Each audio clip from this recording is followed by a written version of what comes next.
উত্তর কলম্বিয়ায় একটি ছোট বিমান বিধ্বস্ত হয়ে ১৫ আরোহীর সবাই নিহত হয়েছেন।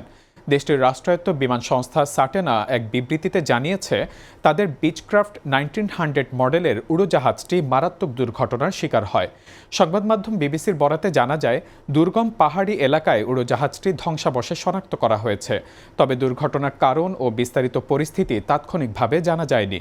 নিহতদের মধ্যে রয়েছেন দেশটির আইন প্রণেতা ডায়োজেনেস কুয়েন্তেরো আমায়া এবং আসন্ন কংগ্রেস নির্বাচনের প্রার্থী কার্লোস সালসেদো।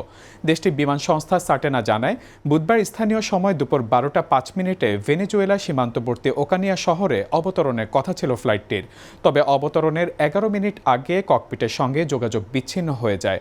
ওকানিয়া থেকে প্রায় ১০০ কিলোমিটার উত্তর পূর্বে কুকুতা শহর থেকে ১৩ জন যাত্রী ও ২ জন ক্রু নিয়ে উড়োজাহাজটি যাত্রা শুরু করেছিল।